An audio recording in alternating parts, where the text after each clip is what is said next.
దీంట్లో ఒక లెగ్ ఏమో పెట్టి ఇలా లేపాలి. అంటే ఇక్కడ లీడింగ్ లెగ్ దీనికి పెట్టి ఇలా లేపితే పాయింట్ వస్తుంది.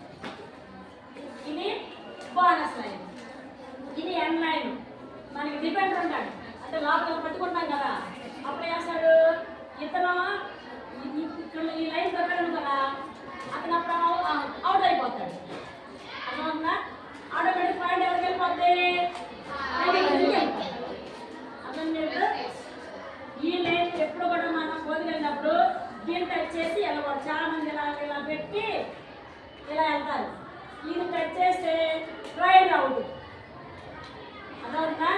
ఇక్కడ నుంచి కబడ్డీ కబడ్డీ అని ఇక్కడ రావాలి, మళ్ళీ కబడ్డీ కబడ్డీ ఇక్కడికి వెళ్ళాలి.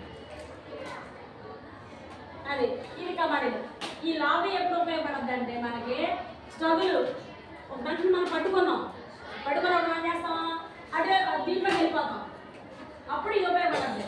ఈ రైడ్ వచ్చి వీళ్ళు ఎవరిని అనుకోకుండా దీంట్లోకి వెళ్ళాలనుకున్నానా రైడ్ అవుతాం. అర్థమవుతుందా? ఇది ఎప్పుడు ఉపయోగపడుతుంది అంటే స్ట్రగుల్. పట్టుకున్నప్పుడు ఇట్లాంటి ఒక మనిషిని వచ్చిన రైడ్ని పట్టుకుంటే ఆటోమేటిక్గా మనం దాంట్లోకి వెళ్ళిపోతాం. అప్పుడు